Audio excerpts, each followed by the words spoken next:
সীমাহীন পুরস্কারে পুরস্কৃত করবেন। আল্লাহু আকবার। নাম্বার 4 হলো তাকওয়া অর্জন করা। সফল হব আমরা তাকওয়া অর্জনটাকে।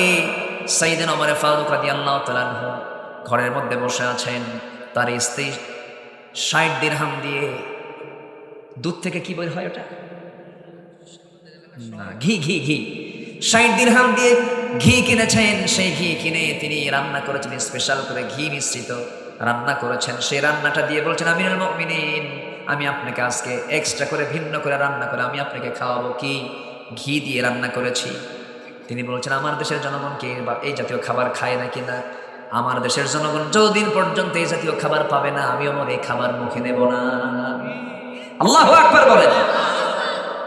ছোট্ট ছেলে 5 বছর, রাষ্ট্রের কার্টুনের মধ্যে খেজুর আছে, সেই খেজুরটা বন্টন করা হয় নাই। ছোট্ট বাচ্চা সে চট করে কার্টুনের মধ্যে হাত দিয়ে একটা খেজুর মুখের মধ্যে নিয়েছে। ওমর ফারুক আস্তে করে ডাক দিয়ে মুখের মধ্যে নখ ঢুকায় খেজুরটা বের করে বলে, যা বাইর করে যা। পাঠাই দিয়েছে। চিৎকার মেরে মেরে সন্তান চলে গেছে, মার করে গিয়ে এই কথা বলেছে। কিছুক্ষণ পর ভিতরে ঢোকার সঙ্গে সঙ্গে স্ত্রী মন খারাপ, আপনি আমার ছেলের সঙ্গে এমন আচরণ করলেন কেন? আমরা কি খেজুর পাবো না?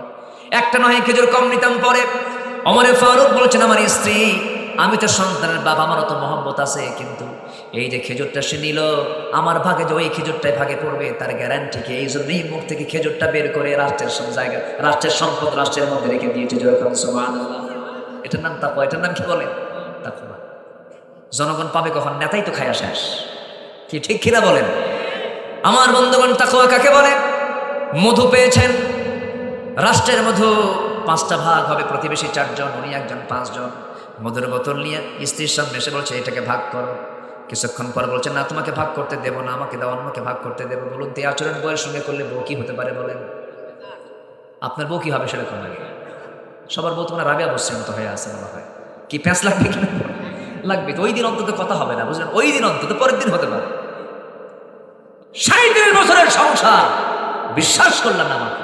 এই কথা কি বুঝতেছেন না আপনারা? মেয়েরা যখন কথা বলা শুরু করে থামে। মেয়েদের ওয়াজ আমাদের চাইতে কম না বেশি? আমরা বলি একটা, আর ওরা বলে কয়টা? একই কথা। আমরা বলবো একবার, তারা বলবে কয়বার? বারবার। 10 বার না, বারবার। আনলিমিটেড হতেও পারে, একটু কমও হতে পারে, একটু বেশিও হতে পারে, কিন্তু তার কথা বলে। কথা বলা দরকার আছে, কারণ বাচ্চা লালন পালনে কথা কম লাগে না বেশি লাগে? এক কথা বারবার একবার কয় না বারবার কয়?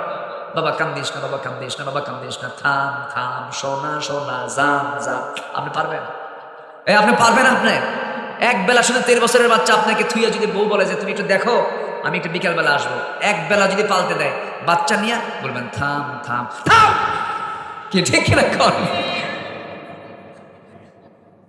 ধমক মারাও সারা, আসার মারাও সারা। আপনি পারবেন না। আল্লাহ পাক মাদেরকে এই ধৈর্য দিয়েছেন, বলেন আলহামদুলিল্লাহ। ভাবেন যে মেয়েরা কেন বেশি কথা বলে? এই জন্য বেশি কথা বলে। কি কথা বুঝতেছেন? কথা বুঝতেছেন? বেগুন পচা আনছেন, বেগুন পচা বেগুন। বৃষ্টির দিনে বেগুন কি হয়?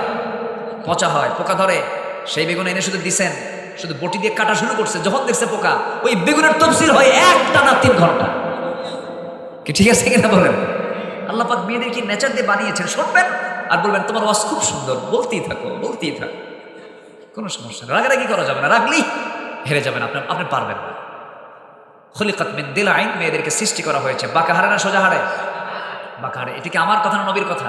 নবীর কথা। এই জন্য বাঁকা হাড় এটা মাথায় রেখেই সংসার, তুমি খুব ভালো, ব্যাস শেষ, আর কিচ্ছু হবে না। আমরা যেভাবে চলবো, জোরে বলে ইনশাআল্লাহ, আর জোরে বলে ইনশাআল্লাহ। রাগারাগি করা যাবে না। সেদিন এক মহিলা ফোন দিয়ে বলে, হুজুর আমার স্বামী না সকালে 1 তালাক দেয়, বিকাল 1 তালাক দেয়, আমি আসি না নাই। কথা কি বুঝতেছেন? তো এগুলো আচরণ করলে সংসারে শান্তি হবে? বলেন শান্তি হবে। আল্লাহ পাক তাকওয়া অর্জন করার তৌফিক দান করে। তো মধুর বোতল বই থেকে নিয়ে আবার প্রতিবেশীর কাছে দিয়ে বলে, না এটা ভাগ করো তো, 5 ভাগের 1 ভাগ আমাকে দাও। ওনার 1 ভাগ নিয়ে উনি চলে আসলেন, স্ত্রীর সামনে দাঁড়িয়ে বলছেন, আমার স্ত্রী, আল্লাহর কসম করে বলে আমি তোমাকে দারুণ ভালোবাসি, ট্রাস্ট করি, বিশ্বাস করি, আমি তোমাকে সন্দেহ করি নাই। আমি রাষ্ট্র চালাই, তুমি আমার পরিবার চালাও, পরিবার না চালালে আমি রাষ্ট্র চালাতে পারতাম না। কৃতজ্ঞতা প্রকাশ করার দরকার আছে না নাই? ওমর ফারুকের মতো মানুষ বউকে ভয় পেয়েছেন। একটা ছোট্ট ঘটনা, এক লোক এসে স্বামী স্ত্রীর মধ্যে গন্ডগোল বিচারের জন্য আসছে, তার বাড়িতে কাছেরি ঘরে বসে আছে। কাছেরি ঘরে পর্যন্ত মানে ড্রয়িং স্পেসে, বাইরের ঘরে বসে আছে। এমন সময় বহু সময় চলে গেল, কিন্তু ওমর ফারুক বের হন না। ওখানে বসে বসে দেখতেছেন যে ওমর ফারুকের যেন তার স্ত্রীর সঙ্গে বাকবিতণ্ডা চলতেছে। উনি ওই চিত্র দেখে ভাবতেছেন, এই লোকের কাছে বিচার চায়